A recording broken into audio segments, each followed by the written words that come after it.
Assalamualaikum warahmatullahi wabarakatuh. Pemirsa dimanapun Anda berada, jumpa kembali bersama Pengadilan Agama Wonosari dalam Kupas Tuntas Hitung Waris Islam. Dalam kesempatan part yang kedua ini kita akan melanjutkan bagaimana penjumlahan pecahan. Kalau dalam part pertama kemarin kita sudah berbicara masalah bagaimana cara menambahkan pecahan, baik itu pecahan biasa maupun pecahan campuran. Pada hari ini, pada kesempatan kali ini kita akan melanjutkan dengan penjumlahan pecahan, yaitu pengurangan,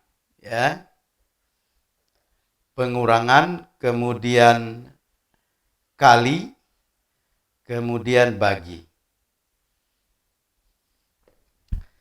Nah, sekarang kita coba bagaimana cara mengurangkan bilangan pecahan. Kita lakukan pengurangan pecahan, ya. Pengurangan. Sebagai contoh, 2/3 dikurang 1/4. Untuk pengurangan ini sama dengan penambahan. Penyebutnya harus disamakan terlebih dahulu. Cara menyamakan penyebut itu ada dua cara. Seperti yang telah saya jelaskan dalam part pertama kemarin. Yang pertama dengan sistem kali silang. Kalau dengan kali silang berarti ini 2 dikali dengan 4 sama dengan 8. Kemudian 1 dikali dengan 3 sama dengan 3. Kemudian 3 dikalikan dengan 4 sama dengan 12. Berarti penyebutnya ini menjadi 12, ini juga penyebut jadi 12. Nah, sekarang 8 dikurangi 3. 8 langsung kita, kalau sudah begini berarti tinggal pembilangnya kita kurangkan saja. 8 dikurangi 3 sama dengan 5/12. 5/12, ya. Apakah masih bisa disederhanakan lagi? 5/12 tidak bisa disederhanakan lagi. Karena apa?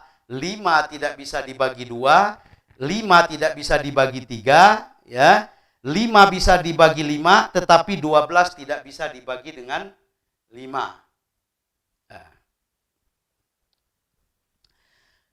Yang dikatakan menyederhanakan pecahan itu apabila pembilangnya ini dengan penyebut dapat dibagi dengan angka yang sama.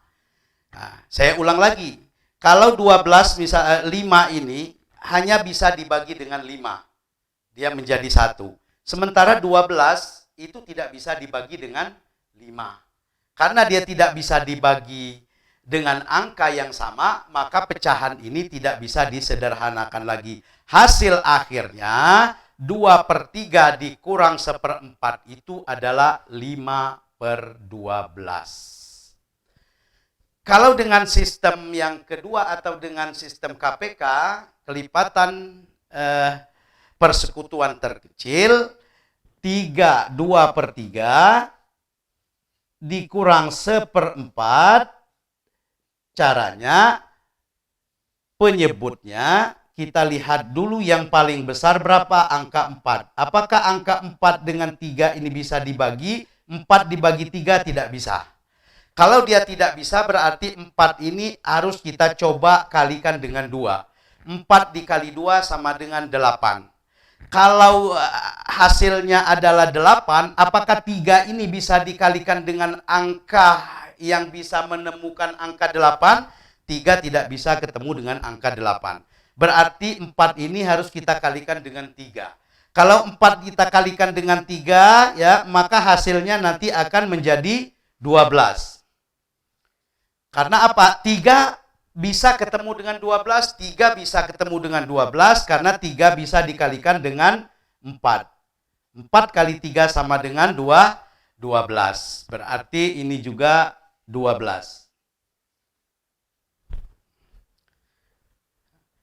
Sekarang untuk pembilangnya, cara mendapatkan mengisi pembilangnya, penyebut ini dikali berapa bisa ketemu 12? 3 dikali 4 sama dengan 12. 4 dikalikan dengan 2 sama dengan 8. Ini dikalikan lagi. Untuk yang ini juga, 4 ini bisa ketemu 12 apabila dikalikan dengan 3. 4 kali 3 sama dengan 12. 3 dikali 1 sama dengan 3. Hasilnya sama dengan yang atas. Ya, ketika disamakan penyebutnya menjadi 8/12. 8/12 dikurang 3/12, tinggal dikurangkan saja pembilangnya. 8 dikurangi 3 sama dengan 5. Untuk penyebutnya tetap 12. Hasil akhirnya adalah 5/12. Jadi pengurangan sama dengan penambahan, ya. Oke. Pemirsa sekalian, kita lanjutkan ya. Untuk pengurangan saya kira saya ulang lagi ya. Pengurangan dengan penambahan, khusus untuk penambahan dan pengurangan ya.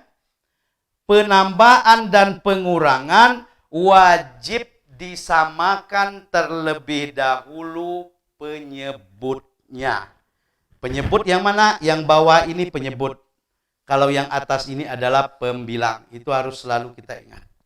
Dan inilah yang disebut dengan asal masalah kalau dalam ilmu warisnya. Nah, selanjutnya kita lanjutkan dengan perkalian. Perkalian saya kira untuk perkalian ini sangat simple sekali dan sangat sederhana sekali ya. Kita ambil contoh kalau perkalian misalnya 1/2 dikali 1/3. Untuk perkalian tidak perlu menyamakan penyebut. Jadi langsung dikalikan saja. Pembilang dikali dengan pembilang, penyebut dikali dengan penyebut. 1 dikali 1 sama dengan 1, 2 dikali 3 sama dengan 5. Hasilnya adalah 1/5. Itu sederhana sekali, saya kira nggak perlu terlalu panjang kita bahas. Nah, sekarang kita bagi ya. Pembagian.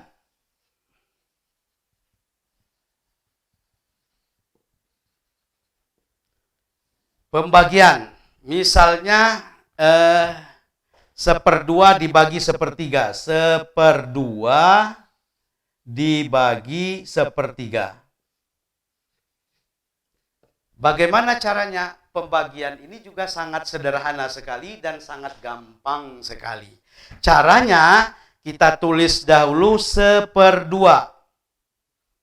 1/2 yang dibagi ini kita ganti dengan kali. Ya. 1/3-nya ini harus kita balik. Penyebut jadi pembilang, pembilang jadi penyebut. 1/3 menjadi 3/1.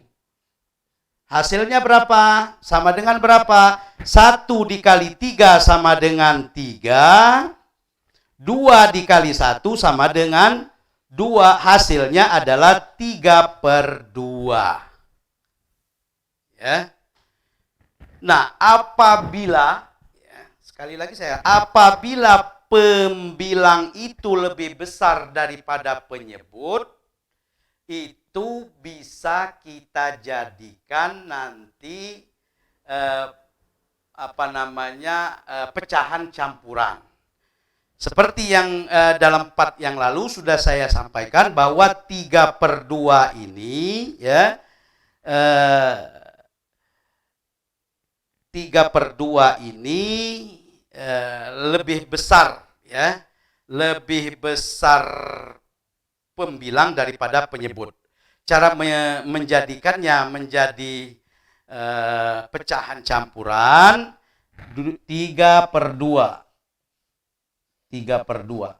3/2 artinya penyebutnya ini dikalikan berapa dia supaya mendekati angka 3.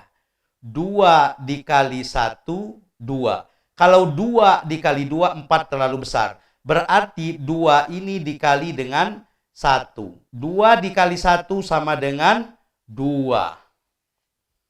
Nah. Kemudian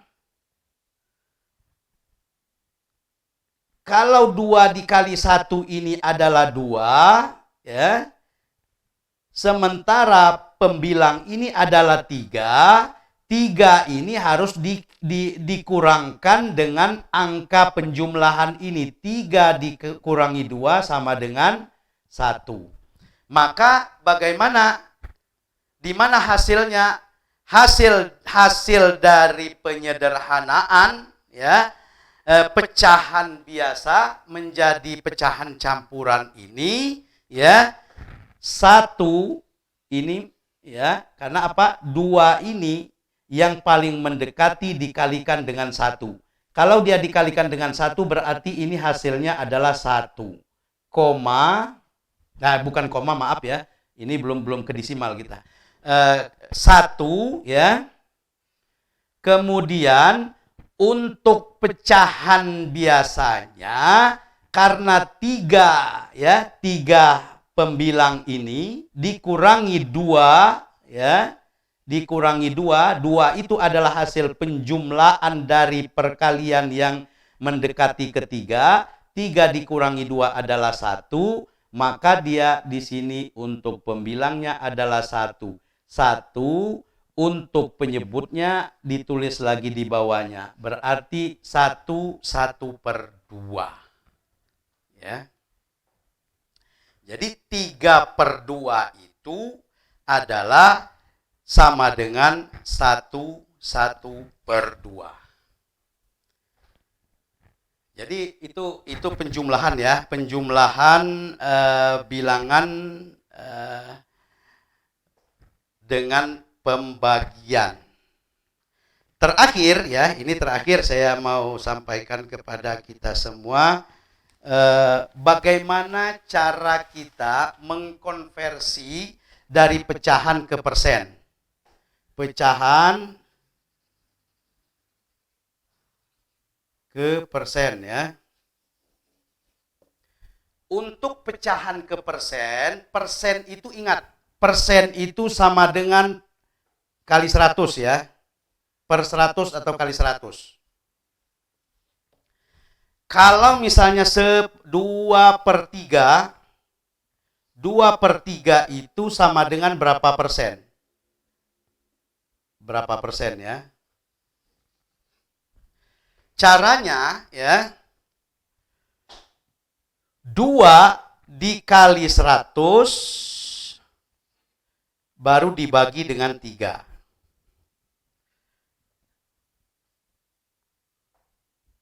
Hasilnya adalah konversi dari 2/3 itu adalah berapa, kan? Ya. Atau misalnya yang lebih gampang, kita nggak perlu kita hitung, misalnya 1/4 itu berapa? 1/4 kita jadikan persen, ya. 1/4 itu ingat, ya, 1 dikali dengan 100 sama dengan 100, ya. 100 dibagi dengan 4 sama dengan 25. Itu ketemu dia 25%. Kalau yang ini 2/3, 2 kali 100 sama dengan 200, 200 dibagi 3, hasilnya itulah berapa persennya. 2/3 itu sama dengan berapa persen. Ini. Bagaimana kalau kita mengubah misalnya 1/4 ini menjadi angka desimal, 1/4. 1/4 menjadi angka desimal. Yang paling gampang sekali kalau menjadikan angka desimal itu kita bagi saja. 1 dibagi 4 sama dengan 0,25 dia nanti. Kalikan aja nggak perlu di sini karena kesempatan yang sangat singkat. Nggak perlu kita hitung secara manual, kita hitung saja pakai kalkulator. 1/4 berapa? Kalau 2/3, 2 dibagi 3 sama dengan berapa? Nanti hasilnya 0, sekian. Itulah perubahan dari angka persen, angka pecahan menjadi angka desimal. Saya kira itu saja ya.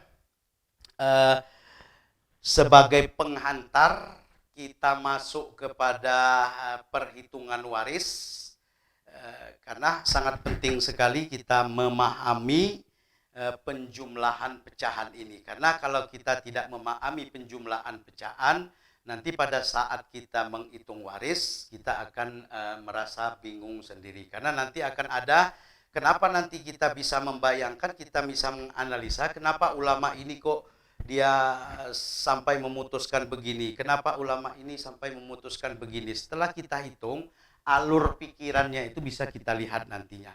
Jadi pada part yang akan datang, part yang ketiga, kita akan coba nanti mulai menghitung waris ya, berdasarkan KHI, Kompilasi Hukum Islam di Indonesia, dan ada perbandingan juga dengan yang dirumuskan oleh ulama-ulama Sunni. Begitu juga nanti part-part selanjutnya akan kita coba kaji ya, bagaimana cara menghitung waris sebagaimana yang ada di KHI, kemudian ada perbandingan-perbandingan yang ada di Sunni. Ini saja, lebih dan kurang mohon maaf. Sampai jumpa di part selanjutnya. Assalamualaikum warahmatullahi wabarakatuh.